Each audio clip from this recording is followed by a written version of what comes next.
All right. Thank you for joining us. My name is Doug Platts. I head up operations here at Gardenuity. We've got a great hour planned for you all as part of our Cut the Cocktail series. We've got two great guests. We've got Tamu Curtis, who's the owner and mixologist of Liberate Your Palate, and they do cocktail and mixology classes in Charlotte, North Carolina. And then we've got Donna Letier, our co-founder and CEO of Gardenuity.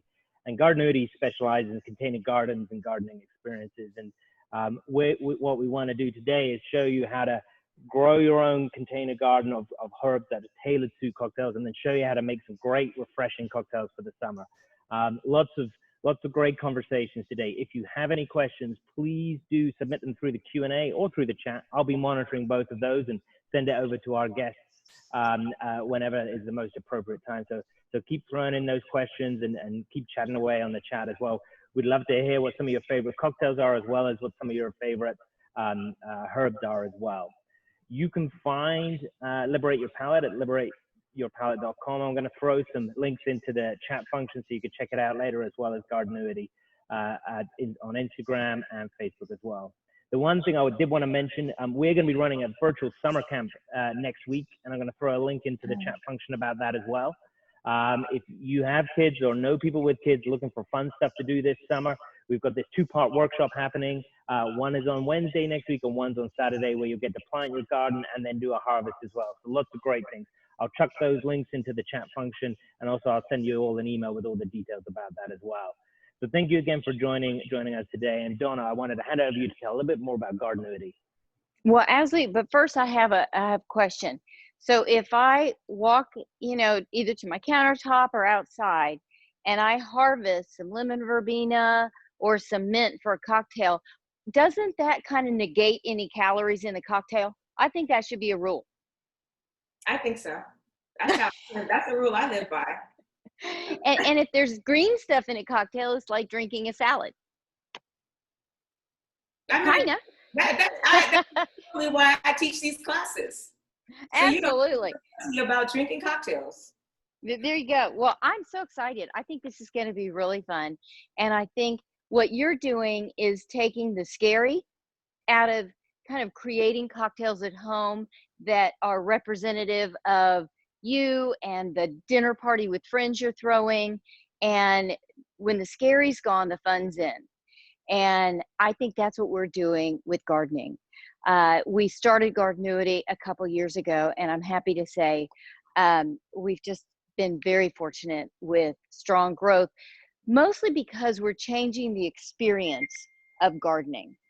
And what I mean by that is we've got lots of technology that's merged with great farm partners and all this agricultural know-how. And what we do is make the I grew that moment really easy for everybody. And I'm glad you got to plant up your garden. I think that's so fun. I love the experience of doing it. I have always actually been a patio farmer. I just moved into my first home. So this was like a welcoming addition to my new patio that I'm still, putting together and designing. But the process of putting together was so much fun because I do love gardening and, It's fun. Well, don't you think when you make a cocktail or you create it, it tastes better because you've made it? You've participated in what you're giving your family and friends. Don't you think? Absolutely. And then during the summer months, I always look forward to that time because I always plant herbs that I can use in cocktails. Right. So, I'm running to Home Depot or Lowe's, finding who has the best of this or that or whatever. But what came in my kit and what I loved about it was some herbs that I wouldn't have normally used. That's fun. There's some prize things that was fun for me to work with and to taste and to try. And so I thought that was another really cool thing about the cocktail garden. Well, the cocktail garden is actually our #1 seller across the country, from New York to San Francisco to Seattle to Charlotte. And what we wanted to do was to create the fun around the experience of gardening. But we also wanted to make gardening accessible to everyone. And so for me, I think, well, I wanted it accessible for my youngest daughter who's in a wheelchair with special needs. But I also think I wanted it accessible if you're on the 53rd floor in downtown Manhattan, or you have a sprawling yard in Santa Barbara. And the reason people actually don't garden at all is because they don't think they have time, space, and they don't know how. The reason they fail is they plant the wrong thing at the wrong time in the wrong soil. So in all of our research, we figured out, well, with technology, we could fix some of that. And so, as you mentioned, the whole kit is delivered and put together so the experience of doing is really important. Because as I like to say, I grew that sounds good in any language, whether you're growing a garden, a bank account, a new business. It feels good when you've done it and participated in it yourself. And gardening right now is really seeing such a beautiful trend because more people are at home. But I think more people, let's face it, it's a lot of anxiety out there, and so much going on, that gardening is a way to nurture yourself. And when you nurture your garden, it really nurtures you right back.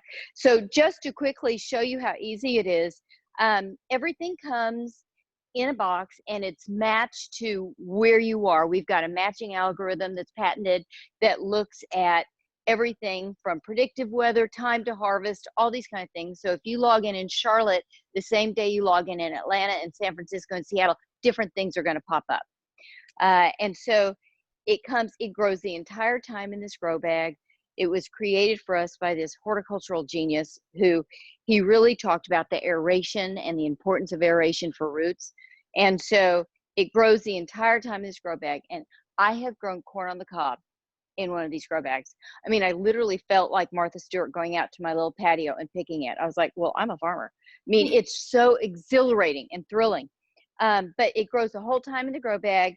And in your kit, you don't have to go to the store for anything. You get these. These are pressed coconut, and they've been washed and washed, so no sulfur, no nothing is in there. You just pour water on it, and it fills up 3/4 of the bag, and it's pressed coconut husk. And that's actually a really good foundation for your garden. And then you get something called foundation, and then you get, depending on what you're growing, everything is different, a pack of nutrients. So we've got somebody who is a plant nutritionalist, and I like to say it's like he puts meal plans together for each collection. Whether you're planting a taco garden, a caprese garden, some like it hot pepper garden, whatever it might be, there's different nutrient needs by plant. And then you get a whole collection, and we work with farm partners literally around the country. And the plants are really well rooted. They're easy to get going. And I think the important part is we want the joy of the harvest. We want to be able to say, I grew that. So literally, when you're putting all the nutrients in, you put it in your foundation, and then you pour it right on top, which makes it, I mean, the fact that every single thing is customized to what you're growing and where you're growing it. So the foundation actually changes by season, because just think about it. We dress differently when it's cold out or when it's warm out. So it's important for us to make sure the roots and the plants are in the right environment. And once you've gotten everything done, the plants come like this. We work with some beautiful organic farm partners, and I don't know that you can see, but very well rooted and have been nurtured. So you just literally, you plant it up like that, and each one, I love basil. And I always tell people, you know, as easy as it is, I hope people will take the time to really enjoy the sense of these gardens, because, you know, it matters. And it feels so good when you're kind of letting all your senses participate in what you're doing. And I'm not going to go through every single step, but the whole garden, I mean, I've got in this cocktail garden, I've got mint, I've got basil, rosemary, I've got lavender, I've got lemon, verbena, because all of this matched not only to where I am in Dallas, but it also matched to one of the farm partners that we work with. And we have been so blessed with great, great farm partners, and they care so much. So you also get in your bag, and this is all kind of a fun little detail. You get all these nutrients, but one of the things that we weren't controlling was the water. So your water has a different pH level than mine. And does that affect the taste of a cocktail if you use regular water? I would say not so much. It more would affect the taste of your cocktail if you're using like a club soda versus a mineral water and the sodium content that you get in a club soda. So I could, can say that maybe a sparkling water could affect the taste of your cocktail based on the sodium, but not so much. But kind of the same. Well, so we have a database that looks at the pH level of water in every zip code, and we match it to where the farm has been feeding the plants to where it's going. So we send a toner. We also send your little water bottle. I've already dissolved a toner in here. And then you put all these nutrients in that have been designed specifically what you're growing. And literally you give it a spray, water it up. You also get a 30-day feed and a 60-day feed. And as you can see, my garden's ready to go.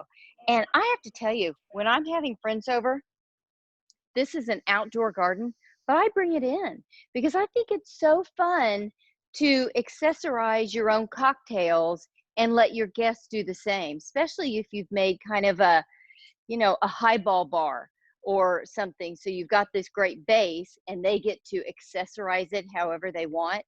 And I think that makes it really unique and fun. And we also have this program called Grow Pro, where I can't wait to share the recipes we're making tonight in it. And so it's based on the book, What to Expect When Expecting, if you can imagine. I think that's so funny. What we do is every 2 weeks, you get an update that says, here's what your garden should be looking like. Here's some ideas of how to enjoy it. And by the way, here's some great recipes on how to use the harvest.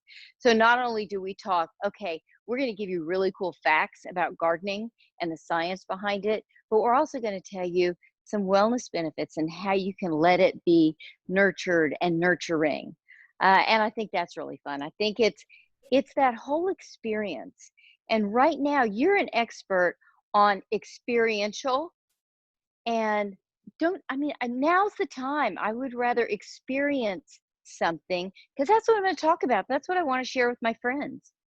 Right. We all have the time. We have more time now to actually enjoy hobbies and enjoy experiences. So, so for me, this was a great experience. I'm an experience-based person. The cocktail classes are based on experience. And I think people really enjoy it when they have the time to do it. Donna, we've got a couple of questions for you as well.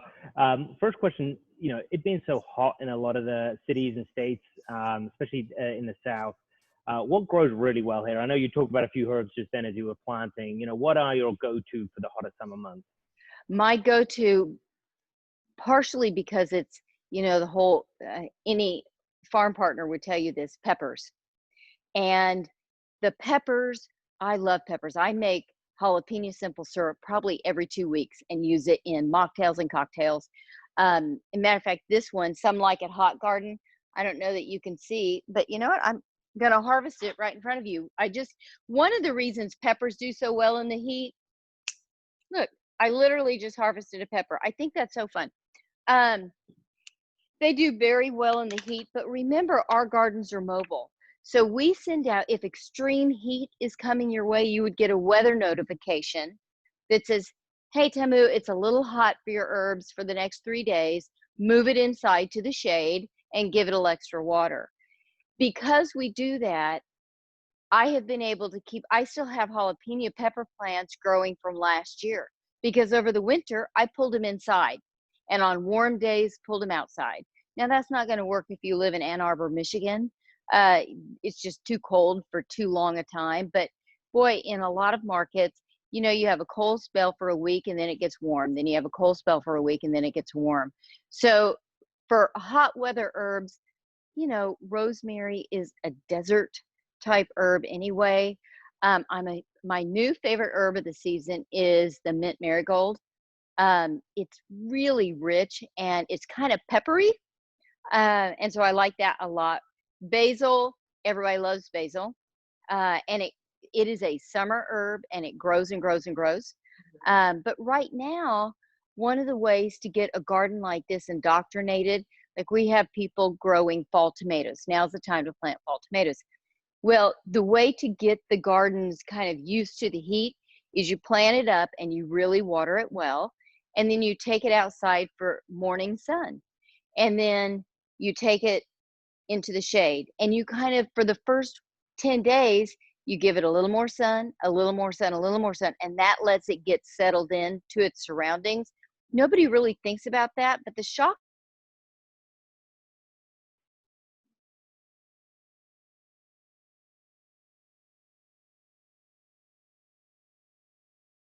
Grow We back. have a glitch. Oh, she's back. Okay. One other quick question, Donna. How long after planting can you harvest? Great question. Am I frozen? Did somebody say? Just for a quick second. Okay. Actually, so I just planted this just now. For the event tonight, I'm going to harvest basil from here and mint. Now, I'm not going to harvest it all the way down because you want it to really have a chance to get settled. But the truth is, the more you harvest, the more it's going to grow. So if you see like your mint or your basil start to flower, that means it's not going to grow anymore because its energy is totally put into flowering and reproducing. And so when you keep that from happening, it'll grow fluffier and fluffier.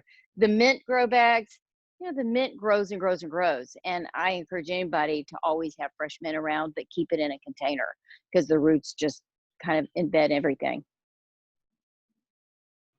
Perfect, thanks. So I'm going to actually switch out. I'm so excited to make these cocktails. So tell us your story. Well, so my name is Tamu, and I am actually here in Charlotte, North Carolina. I've been in Charlotte since about 2012. I moved here from California. And when I moved here, it was a new environment for me, so to speak. So I moved here from Los Angeles to Charlotte, North Carolina. And I was more of a cocktail and a dinner girl, more so than like beer and barbecue. Nothing wrong with beer and barbecue? Nope. No, we did in LA. So when I moved out here, oftentimes I found myself at, different places, and, the cocktail experience was, a little bit, it wasn't really up to what I was used to. But I knew at the same time the city was growing, Right. and which meant that the food offerings were growing, the beverage offerings were growing as well.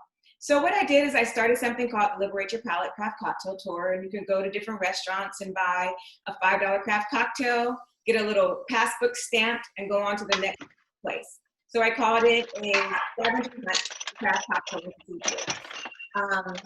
In that time, I did it here in Charlotte, and also, but I got invited to take a Hendrickson cocktail class. And now I knew where to find great drinks. I didn't know anything about how to make great drinks, okay? I didn't even know the difference between a cognac and a whiskey. Let's just be real. So I went to this Hendrickson cocktail class, and I just thought the experience was so fun. I learned about distillation. I learned about how to add depth of flavor in your cocktail. We shook cocktails. We just, it was just so much fun. It was so hands-on. And I said, this is cool. I want to do something like this for Liberate Your Palate. I have a bunch of craft cocktail enthusiasts like me who enjoy cocktails and the cocktail experience. And I think they would enjoy making cocktails or learning how to make cocktails just like I did. But I didn't know how to make cocktails still. I knew how to make those 2 cocktails I learned how to make in that Hendrickson cocktail class. So I had different bartenders around Charlotte that would come and teach the classes. And, I kind of just set everything up and was the experience maven for how the classes would run. But I understood the experience, the person on the other side of the bar or the other side of the table who was learning what they needed to know. So what I like to say about the classes, I've been teaching the classes now since 2018. And I got empowered just to make cocktails from being around it and learning about the different elements of cocktails. And so what I like to say about the classes is that what we want to do is take the mystery out of mixology.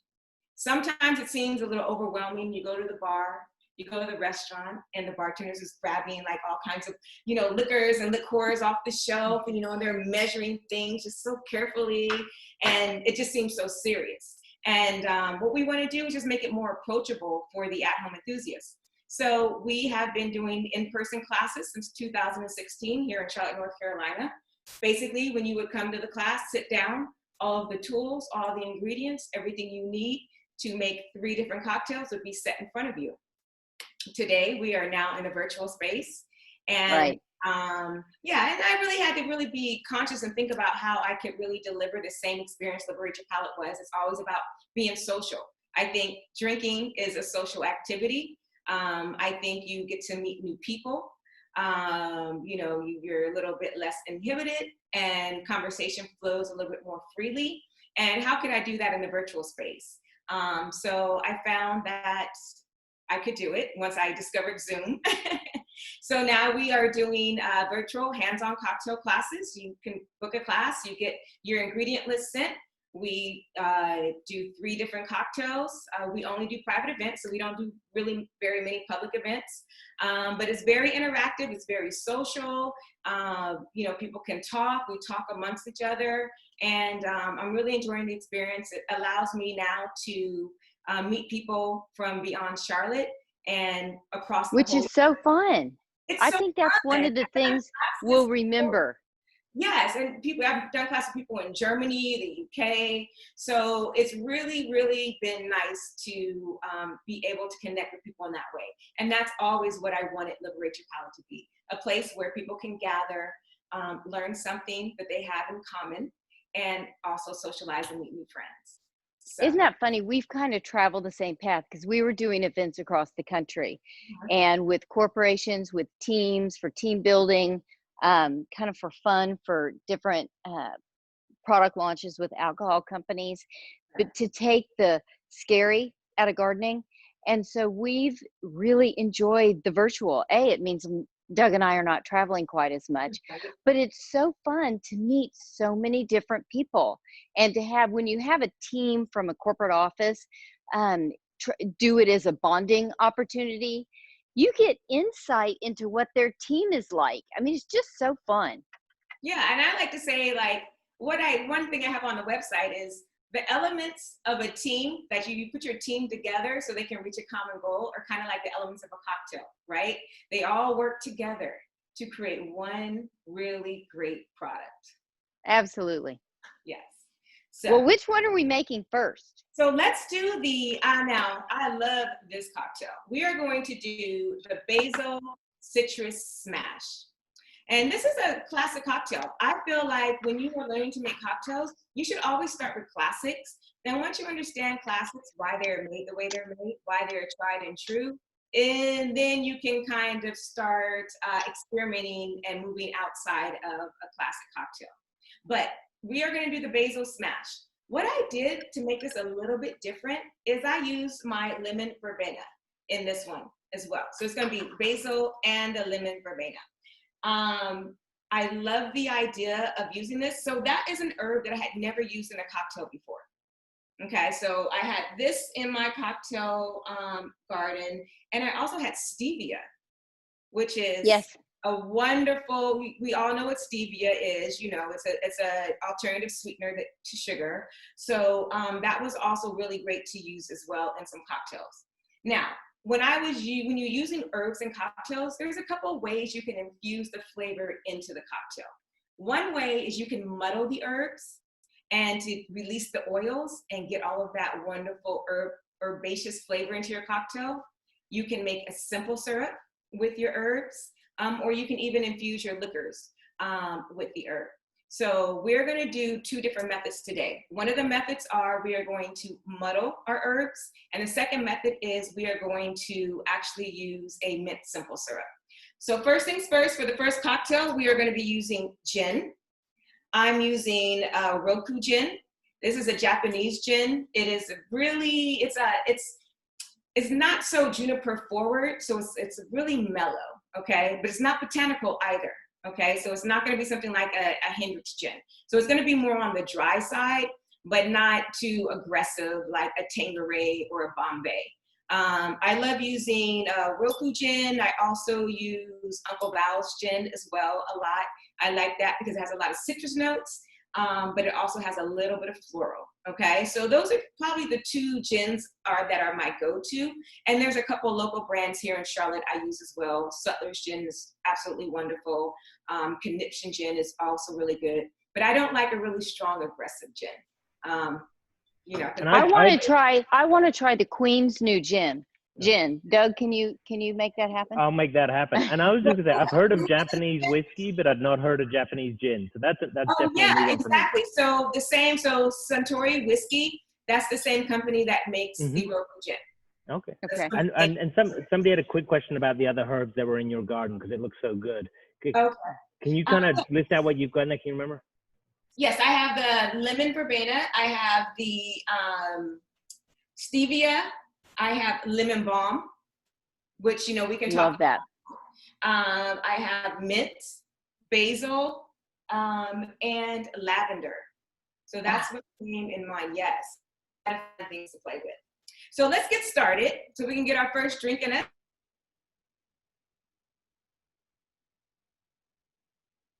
And the lemon verbena. So I'm just gonna basil right off of my garden. I'm gonna take about 8 pieces of basil because they are beautiful. They are just green and thick and just fragrant. So here's a fun tip I'll tell you about the basil. Because your basil will grow and grow and grow. One of the things I do is I make basil salt. I take it, I don't dry it. I take it fresh from the garden, put it in a food processor with some rock salt, pulse it a few times, put it in the oven for about 40 minutes at 200 degrees, and it is the most delicious basil salt ever. Wow. Okay, that sounds, I would do that for real. And I would use that to rim a glass or margarita. Oh, I'd love you to tell me more about rimming glasses later. Yeah. So, and then I'm also going to use the lemon verbena as well. It has this nice citrus and it's just such a unique flavor. What I found was that I probably had not used this because I was not familiar with it, and I don't see it in the grocery stores here. But what I can find more often is the lemon balm, which you can use in place of a lemon verbena if that doesn't grow in your area, or that doesn't come with your kit.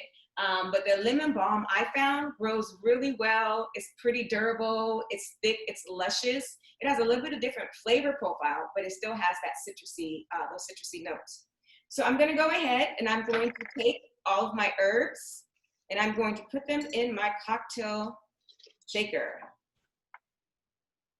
I'm actually using a mason jar because that's what I have here, and a muddler. Perfect. Yeah, so that's another good thing. So if you don't have, I'm using a Boston shaker, which is a 2-piece shaker. You can always just use a mason jar at home, something that's going to have a tight lid. You can use a sports bottle even. That's, you can have a big enough, that's cool. enough amount as well. Okay, you can use that because that's going to have a tight, You don't want to get them mixed up though with the gin. Right. And then we're going to go ahead and we're going to add our simple syrup. So I'm just using a basic simple syrup, 1 part sugar to 1 part water. I put that on the stove, let that come to a simmer so that the sugar dissolves into the water. Bam, simple syrup, you're done. Okay, you can keep that in the refrigerator for about 2 to 3 weeks, and you can use it to flavor cocktails, teas, or whatever. And I'll get into how you can flavor your simple syrup in the next cocktail. So we are going to use 3/4 of an ounce of simple syrup. It also makes, it's so good, jalapeno simple syrup, as I mentioned earlier, literally is one of my all-time favorite things, and it lasts forever. And it works in a margarita, it works in a gin and tonic. It's great. You can use a simple syrup you can make a flavored simple syrup, excuse me, with anything your heart desires. Any kind of flavor that you're thinking of that you want to infuse into your cocktail or add another depth of flavor, the easiest way is to make a flavored simple syrup. And that's kind of how I started with cocktails, and changing a classic cocktail and making it a little bit special. So I could just take a basic daiquiri, which was rum, lime, and simple syrup, but I could make a thyme, excuse me, I need some water. I can make a thyme simple syrup, one second. Well, you know what, simple syrups have been one of those things that I've started using all the time. I make them, it makes iced tea special. But one of the things that we've really been challenged with and have some great answers that we share is the whole mocktail. Because some people don't want to drink. And I think simple syrup added to certain sodas makes it feel special, like a cocktail, Absolutely. but it's a mocktail. And a lot of times when you're using fresh ingredients, fresh herbs, fresh produce in your cocktails, it's going to have such a robust, rich flavor that instead you can just simply switch out the amount of alcohol you would use in that cocktail for water.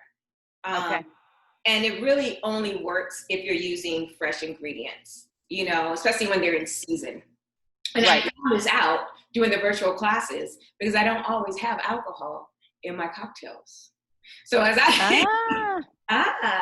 you never know if I'm really drinking or not drinking. That's right. Yeah.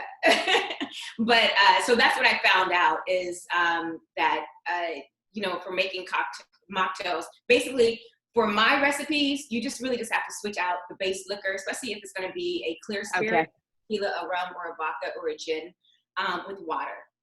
Whiskey is a whole another story. But okay, so we have our simple syrup and we have our herbs, and I'm going to go ahead and muddle this. When you're muddling your herbs, this is one mistake that people seem to make, is that they will over muddle their herbs. What you really want to do is just release the oils. You don't want to break it up into a bunch of different pieces. What's going to happen when you do that is it's going to get thick. Okay, and then you're going to have leaves and everything floating all through the cocktail. So it's really just a push and a turn.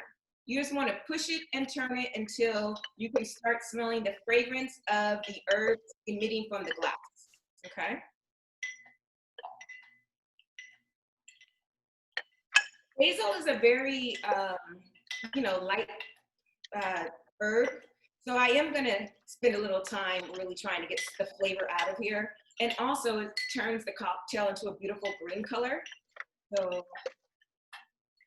but I'm still, as I'm muddling, I'm being conscious that I'm not ripping my herb. I'm really just pressing and twisting to release the oils. It just smells so good. It smells so good. And once you start smelling it, then you're good to go.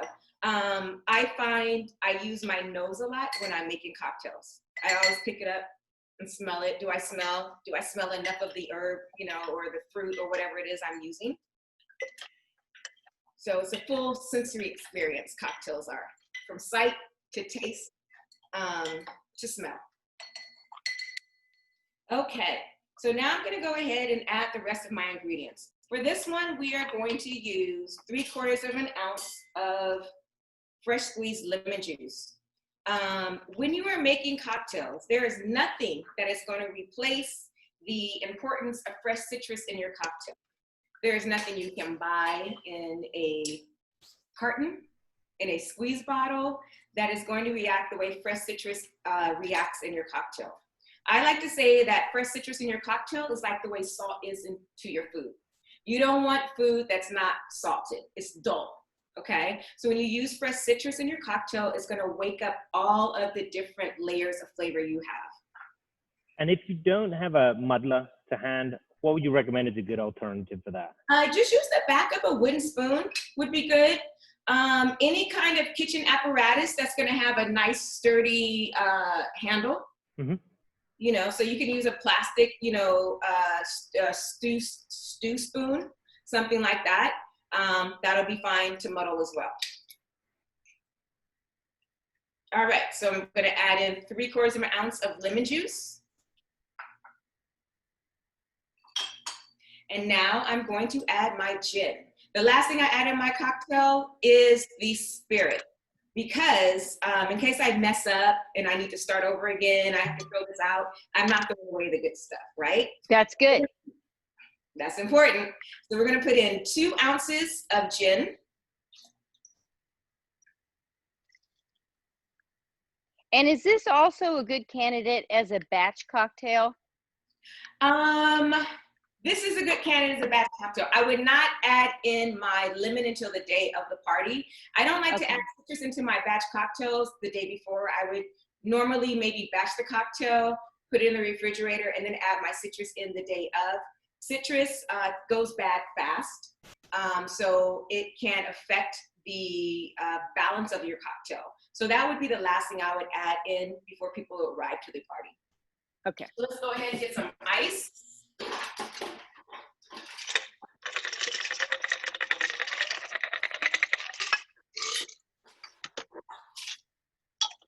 I'm going to be serving this in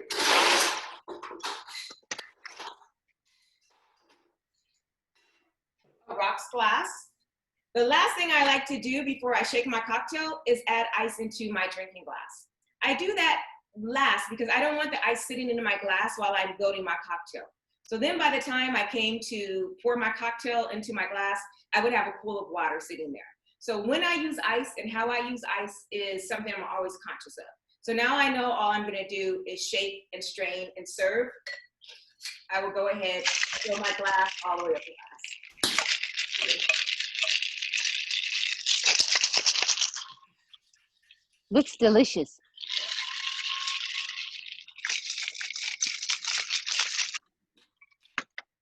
And pop that open. Now what I'm So what's the trick if that gets stuck?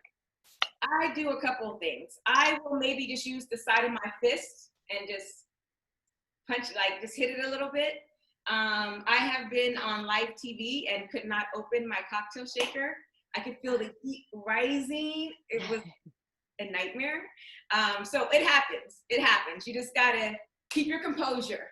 Keep your composure. There you go. That's the thing. Just keep your composure. It happens to the best of us. So I'm gonna do a double strain. Because I have muddled the basil and the lemon verbena, what I want to do is have a really beautiful, clean looking cocktail, very smooth. I'm going to do a double strain with a fine mesh strainer, which will catch any of the herbs that might have been floating around that got torn up. So you see this beautiful natural green color. And because we are in the summer months, and I want this cocktail to be just light and refreshing and effervescent, I'm going to add a sparkling water, okay? So I'm using, this is kind of my go-to sparkling water, is sparkling ice. I love the sparkling ice because there's 0 sugar and there's 0 carbs. So we're gonna add, and they use like natural fruit flavors.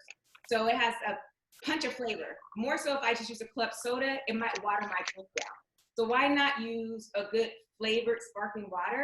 It has, you know, no carbs and no sugar. That's gonna add to this. It's summertime. You know, I know we're not going any place, but I still want to look cute on Instagram, right? So I'm trying to keep. Do you like Topo Chico? I love Topo Chico. That is my next. I use sparkling ice and Topo Chico. That's okay. For cocktails. Okay. And then for a garnish, I will probably just take another basil leaf. I feel like your garnish should tell the story of your cocktail. It should prepare people's palate for what they are going to experience, either by sight or by smell. So, I love that. Yeah. So I'm going to take a nice basil leaf here, and I'm just going to set this right on top.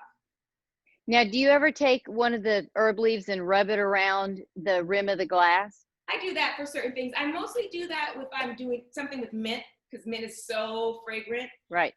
Or I do that with citrus. I do that with citrus pills. Okay, so citrus pills is really where you want to rub that, do that rub. Okay, so this is going to be our citrus basil smash. I just love the color. I love this natural green fluorescent color that we got from fresh herbs. Like, why would you buy a mixer? You know? Absolutely. Cheers. So I'm going to walk across the office and give this to Doug so he can participate. Right. We got to see what Doug thinks. Who else out there made this cocktail with us? Any questions? I do love the basil. I love it. Yes, I love it. If you're not a gin drinker, because, you know, you've had a memory that maybe you can't erase, is there another light colored spirit you could put in? Oh, for sure. You could use, for this cocktail, you could use vodka, or you could use rum. If you use rum, that basically would be a mojito, but it'd be a basil mojito. And I do that's that cool. all the time. And that is just really, really, really, really lovely. But yeah, but you know, the way I make my cocktails, like, cause gin, I still look, give me one bad gin experience and I'm already transported back to college. Okay. So when I'm making cocktails, I really am making sure they are balanced so that they're not overpowered with gin. Okay. So I'll do like a Moscow Mule, and I will even do a gin Moscow Mule, which is also very nice. It feels a little bit more sophisticated, because there's a little bit more flavor profiles in the gin that there is in vodka. So don't be scared of gin. It's really just about balancing your cocktail. It's about balancing the spirit, the sweetener, the citrus, and your ice, okay? To make sure it's not too watery. And Elaine. And what kind of meal would this go with? So sorry. I would eat this with seafood for sure. Okay. Seafood and citrus goes really great together. So I would do this with some like oysters, like raw oysters would be great. Shrimp, like a nice light shrimp salad would be really, really, really good. I might do this with a chicken breast with maybe a caper and lemon sauce on top. Don't get me started with food, guys. Ooh, that sounds good. Okay, so we're gonna, let's see. We're gonna go ahead and get started on our second cocktail. And for the second cocktail, Tamu, if people don't have peach to hand right now, what other fruit, if they're looking what they've got around the kitchen right now, any other fruit recommendations that could do a quick substitute on? Okay, so this cocktail I think is very versatile. So if you have, this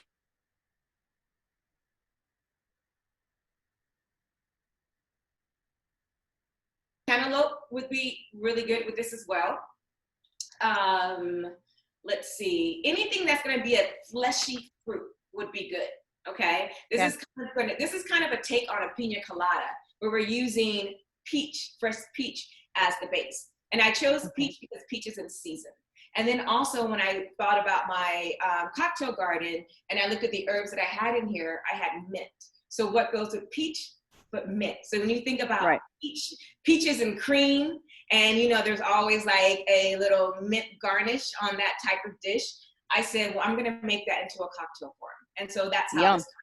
So if you're thinking about, you need to change out, you don't have the peach, use some kind of other fleshy fruit that will be nice when you add some coconut cream to it, okay? So I don't think watermelon would go, but I think cantaloupe would go really great, mango.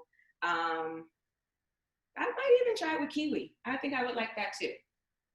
So this is a very simple cocktail.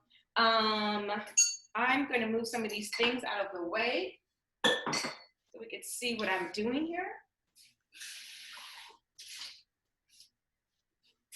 I'm absolutely in love with this cocktail. We are going to be using a coconut cream for this cocktail. I recommended that you guys get Coco Lopez, which is found at most major grocery stores. So this is already a pre-sweetened coconut cream. If you're ever worried about how much sugar content is in a pre-sweetened cream, you can always get the coconut milk in a can and then just use simple syrup and kind of make your own cream. Okay, and you can control the amount of sugar. I'm always into controlling the amount of sugar. That's the great thing about making your own cocktails, right? Is that you can make it for your palate preference for the most part. Okay, I'm using a coconut cream. I got this on Amazon. This is just a great brand, so this is what I'm using. And it's a, it's a squeeze top, so I can, it'll last longer than just in the can. So if you want to order something like this from Amazon, go for it. So what is that brand? It's called Real. Okay. Yeah, Real. So what I did was I went ahead and I diced up a half of a peach. Okay, a nice juicy peach. They're in season. So, you can get them in the grocery store, they're ready to go. I'm gonna go ahead and put that into my blender. Sometimes people always, I think sometimes frozen drinks get a bad rap, like they're not sophisticated. I think that frozen drinks can be sophisticated. I think it's just a matter of how you compose the cocktail, right?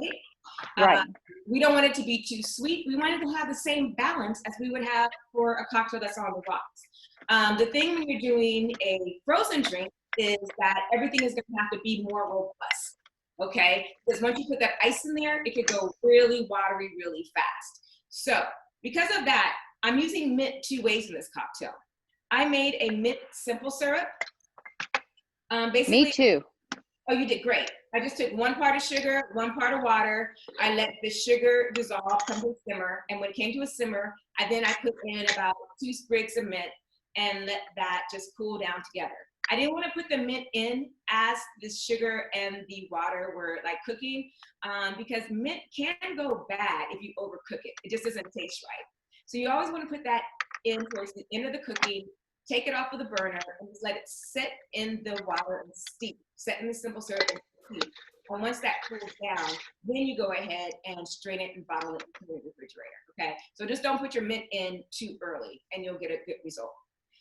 Well, and it's important to note mint is best. Most herbs are best if you harvest them early in the morning before they've, worked all day to kind of survive the sun. Mm-hmm. And a quick way to revive mint before you, put it in a cocktail, if you're using it for garnish, is take your little bouquet that you've picked in the morning and kept in the refrigerator, wrapped in a wet paper towel over the day. But if you take the head and just dunk it in ice water, mm-hmm. before you put it in the paper towel for the day and do the same when you take it out, it has a nice lift to it. That's good to know. Because I'm always struggling with mint, like in the in-person classes and trying to keep it alive, like by the time the class starts. So good. So we're going to use 1 ounce of our mint simple syrup. It's going to go right in my blender. Now, I always recommend measuring the ingredients you put in your cocktail. You're never going to use more than 2 ounces, 1 ounce, 3/4 ounce, 1/2 ounce. But for this cocktail, I'm really just going to squeeze the juice from 1 lime, okay? One of the biggest mistakes I find that people make is they don't measure the ingredients they put in their cocktails. We're not working with a lot of volume of ingredients to change the composition of a cocktail. But for this, it's a frozen drink. It can really take it. So we're going to go ahead and squeeze all the juice from 1/2 lime right into the cocktail. Right into the Do you have a rule of thumb that when you're creating a cocktail, you say, okay, I don't want it over 5 ingredients or 4 ingredients? Do you kind of have a rule? Absolutely. If I'm going to have a cocktail that's going to have 7 ingredients, I'm going to have somebody else make that for me. I'm going to go sit at their. But at home, that's awesome. I want it to be easy, right? I want to be able, really the whole thing about the Liberate Your Palate classes are to look into your refrigerator and look into your pantry and know how to use those items. I might not have a simple syrup, but I might have a fruit preserve or a jam that I can use in place of a simple syrup. Because I know that my cocktail needs to have 4 elements, which will be the citrus, the spirit, the sweetener, and then how the water is going to interact, right? So and now a fresh herb. and a fresh herb. See, and that's what takes it over to the next place, right? We're not even done. We're not even done using herbs in this yet. So now we're going to go ahead. So we have our mint simple syrup, and like I said, because this is a blended drink, we really got to get that flavor in there. We're just going to take some mint leaves and we're going to throw them right in the blender. I'm going to take about 5 mint leaves right off of my plants. Oh, I'll take some just from the ones we just planted. Yes. I just my herbs are looking so good. I almost hate disturbing them and using them sometimes. Is there ever any guilt with anybody else when it comes to harvesting and using your herbs? Or is it just me? Well, I haven't heard that one, but that's interesting. Yeah. Look, it's so pretty. You could also use a lemon balm in this as well, right? Yeah. So oftentimes if I don't have enough mint, I'll just go ahead and use lemon balm in place of mint.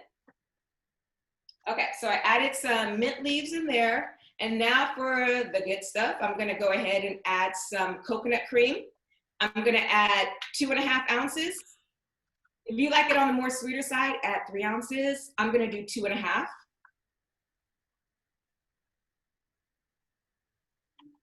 This is what's gonna make it nice and creamy. And I also love using coconut because, you know, it's dairy free, right? So again, when we talk about health benefits and we talk about how your body's gonna react to sugar, I've already given you an alternative that you could use by using the coconut milk and using simple syrup and making your own coconut cream. And then I'm going to use a silver rum. This one is Havana Club. Any silver rum will do. We're gonna add 2 ounces. I mean, you guys, this cocktail is so good. This is gonna be me for the rest of the summer. This I wanna, you know, sit by a pool and have a good podcast on. The way this mint reacts in here, it's just kind of wonderful. So we're gonna go ahead and add 1.5 cups of ice into our blender.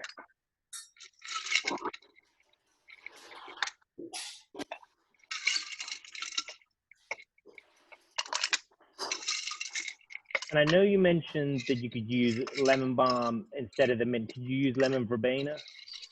And lemon verbena. Yeah. Yeah. Also, I love lemon balm for like a garnish because it looks like mint. Mm-hmm. And you know, so I will kind of like fake it and use like the lemon balm. But I love lemon balm. I actually started using it this year, and super happy. Lemon thyme works really. I love lemon thyme, and we also earlier in the season had a grower do lemon basil for us that was so citrusy. Oh, that kind of would be perfect. So I'm gonna go ahead and put the blender on. Medium. Put it a little loud. It's like a slushy.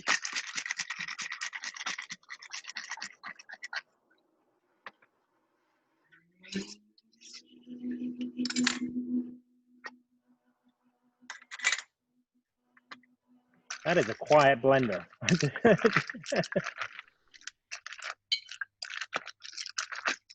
Oh, this is a peach mint heaven in here.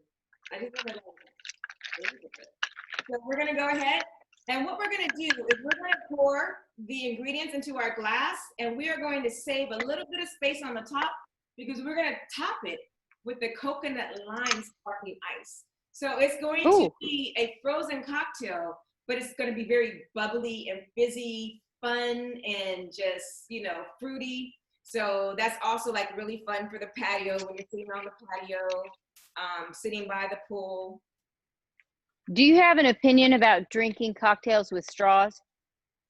Well, yeah, I use a metal straw. Okay. Yeah, so I can take a straw or leave a straw. You know, it's neither here nor there for me, but I do try to be sustainable in terms of the type of straws that I'm using.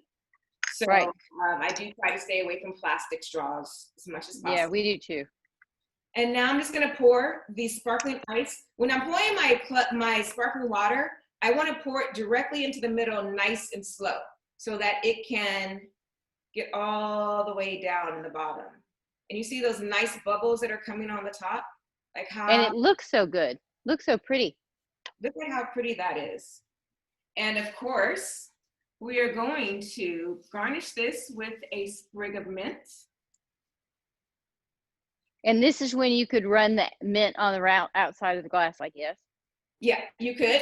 Or you take your mint, and what you're gonna do is give it a smack. What that does is release the oils. So when you bring the cocktail up to your nose, you're gonna smell the mint, right? And then your palate's gonna be ready to experience the mint when you bring the cocktail. I should have put this mint in. This mint probably needed a little bit of water. Now I know the little trick. And this is going to be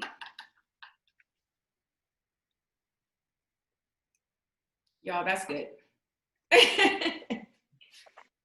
Ooh, that is good. Oh my gosh. Yes, it's peach and mint. So we use that mint. We really wanted to make sure that, you know, you're going to be able to taste the herb, you know. Herbs are delicate, so I don't think you can ever really go overboard on using too many herbs in your cocktail. There's never too much time. There's never too much basil. There's never too much mint. It's too much mint or it's too much basil if you over muddle it and it's bitter. Right. That's too much.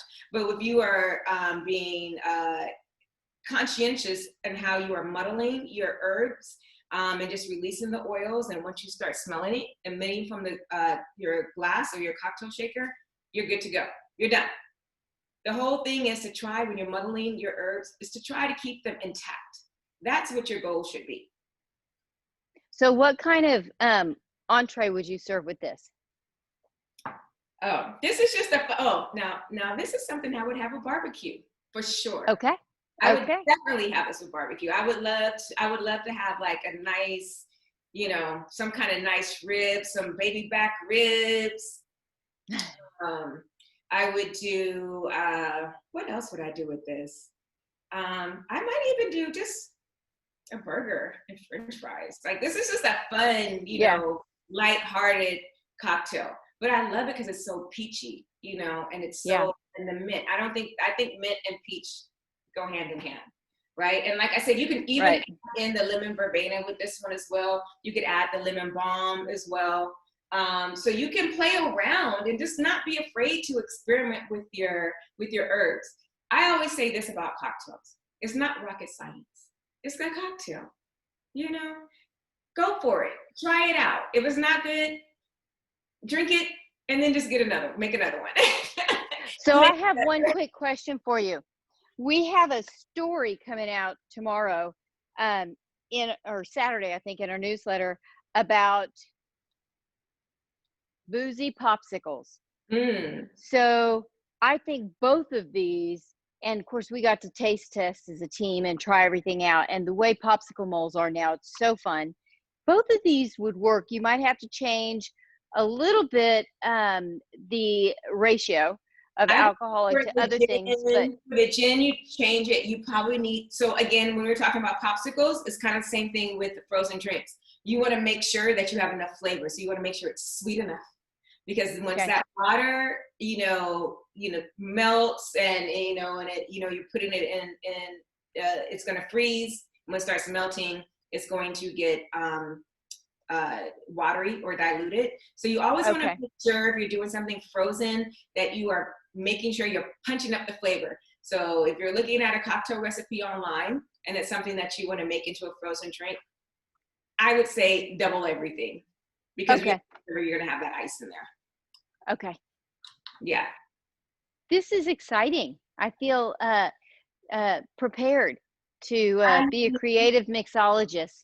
It was fun coming up with these recipes. It really was. I actually changed one of them at the last minute. The first cocktail, I was maybe going to muddle some raspberries into that gin smash. And I felt like it just took away from the basil, because I really wanted the herbs to really be the star of that cocktail. So, I said, we don't need these raspberries. So I just went with all herbs.